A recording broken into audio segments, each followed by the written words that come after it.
I fired the last of the belt into the base of the ridge and dropped flat behind the gun while Henschel hooked the next one onto the feed. We were 200 meters out by then, maybe a little more in the open, with nothing between us and the hill but stubble and a fold of dead ground we had not reached. There was no going back across that. I had worked it out somewhere in the second rush, and after the third, I stopped thinking about it. The order had come down from the regiment in the dark, passed along the section by the Unteroffizier, 3 words at a time. Take the hills, keep the gun up with the riflemen, do not let it fall behind. Lindner said Oberst Esch wanted the high ground before the heat came up. I had the MG on the bipod, the way you carry it forward when you mean to fire it on the move and not from a fixed line. That meant the weight of it rode on me at the run, and Henschel ran at my shoulder with the first belt boxes, and behind us the new one, Adler, hauled the spare barrel in its carrier and 2 more boxes that banged against his legs. 3 of us for 1 gun. The gun was the reason the rest of the section could cross the open at all. When it fired, the men got up and moved. When it stopped to shift position, they went down. We had started the bounds before the light was full. Off the line, the company went forward in groups, the riflemen ahead and to either side, the gun working up behind them in rushes. Up, 6 or 8 paces down, the bipod thrown out, a burst at the crest, and the rifleman up and past me while I held the trigger. Then I was the one up and running. Henschel astride off my shoulder with his hand on the box to keep the belt feeding clean, Adler dragging the spares. You do not look at the hill when you run. You look at the next furrow, the next fold, the next thing low enough to put the gun behind, and you get there and make the gun work and do it again. I had done it enough times by then that my body did most of it without me. A few hundred meters off the line, the company had spread wide across the open.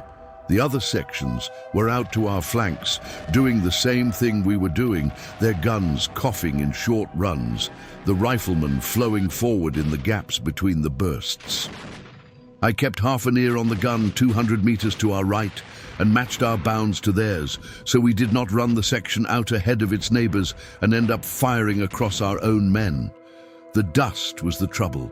Every time the bipod came down, it threw a low cloud, and the cloud hung in the still air and sat in front of the muzzle. And twice I had to hold a burst I wanted to fire because I could not see past my own gun. So I learned to set the bipod and wait the half-second for the dust to settle and then fire. And the half-second cost us nothing yet because nothing was firing back. On the 5th or 6th bound, the gun choked.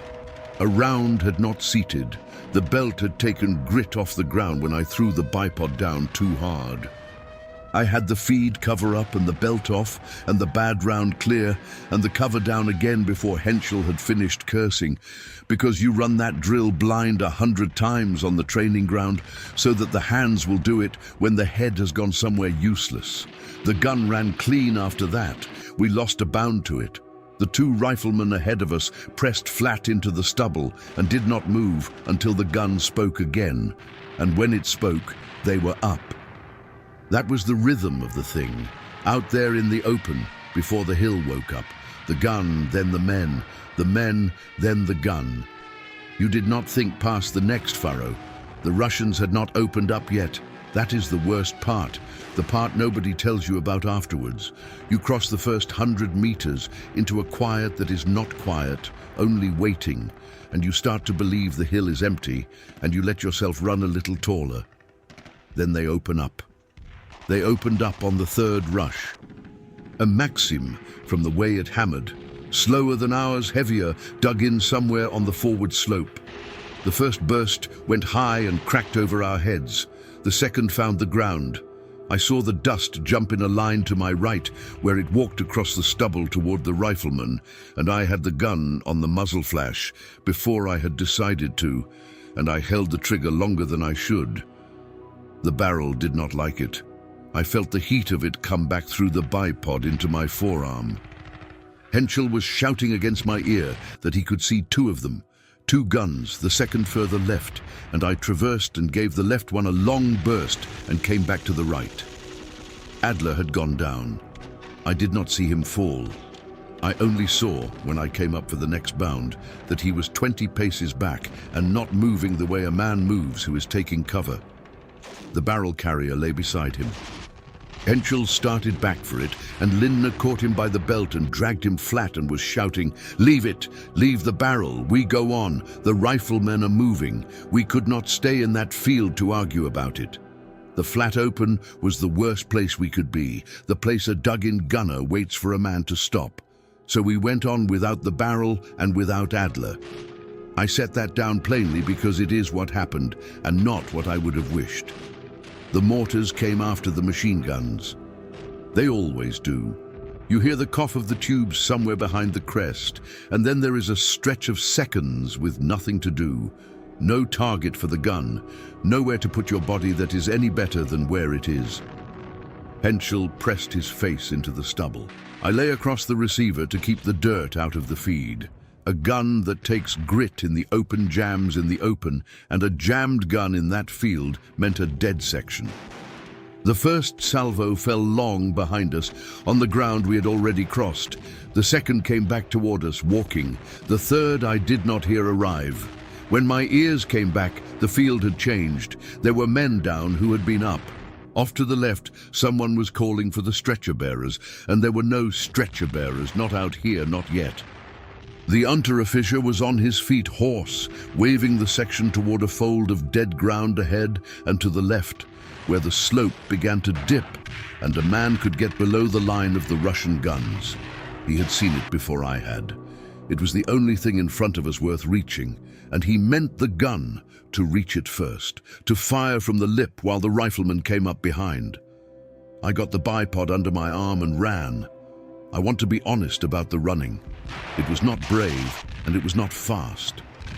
The gun and the belts that were left came to better than 15 kilos, and the heat had been building since the start line, and the air over the stubble shook with it, and my mouth had gone to paste. We were not allowed the canteens. The order on water was hard, and we kept it because the wells behind us had been fouled, every one of them, and the next clean water was wherever we took it off the enemy. So I ran dry, the sweat stinging into my eyes, the gun beating against my hip, and I counted the paces because counting was a thing to hold on to. 11, 12, down, up, 8, 9, down. Twice on that run the stubble kicked up in front of me where a burst came searching, and twice I shifted my line by a pace or two without slowing, because a man who runs straight in the open runs along the line the gunner has already laid out. A soldier from the leading section went down ahead and to my left. I never knew which one. I went past him because the dip was the only cover in front of us, and stopping for him in the open would only have put me on the ground beside him. The last stretch rose a little, only a little, but enough that the gun dragged at me with every step, and I put my head down and drove for the lip. Henschel reached the dip astride before me and rolled in, and I came in over him, and we lay a moment with our chests going while the rounds passed over. Below the lip, the ground gave us a meter and a half of cover from the forward slope. It was the first cover we had been under since the start line. I set the bipod on the lip. From there, I could see the hill properly for the first time. It was not one hill, but a long, low rise with two shoulders to it, and the fire came from positions worked into the forward shoulder, earth thrown up, the gun ports low to the ground, the kind of work men do when they have had days to dig and nothing else to do. The 184th, Lindner said, or what was left of them. They had been on the river since July. They had not eaten or drunk much better than we had, and they were not many. He said it the way you say a thing to put men back on their feet. Not many, as if the number were the point and not the spades they had been holding while we marched.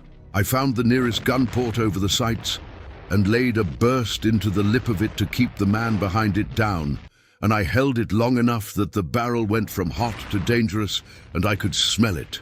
That was the barrel Adler had carried the spare for. I cut the bursts back after that, 3 and 4 rounds at a time, enough to keep the port dark. Henschel got the belts laid out and the boxes open and the linked ends ready so the gun would not go hungry at the wrong moment. He worked fast and said nothing. His hands were steadier than mine. Behind us, in ones and twos, the rest of the section came into the dip, fewer than had crossed the start line. I did not count them out loud. A rifleman I knew by his face, and not his name, came in with his rifle gone, and someone else's slung across him, and he lay flat and did not look at any of us. Lindner came in last, on his belly, dragging a man by the collar who was holding his own arm hard against his side. He got the wounded one settled against the back of the dip, took the field dressing off the man's own belt and pushed it into his good hand. Then he came along the lip to me and put his mouth close so I would hear him over the Maxim. When the rifleman went up the slope, he said the gun was to climb with them and to the right, onto the spur of bare ground that ran up toward the forward shoulder, and from the spur I was to keep the ports dark while the section closed the last of it on foot. He said it twice, so there could be no mistaking it under the noise. The gun goes right onto the spur. The rifleman goes straight up. Keep the ports dark. I told him the gun would be there. He held his eyes on me a second longer than the order needed. Then he was gone back along the lip, working out the rush. I lay behind the hot gun with the slope filling my sights, my thumb light on the trigger, and waited for him to send us up. If you want to experience this story in full, in a continuous audiobook format, without interruptions or ads, the complete version is available in the description. There's also an option that includes a written version of the story if you prefer to read along. And of course, it's a direct way to support our work, since the channel isn't monetized. If you're interested, you'll find everything in the link below.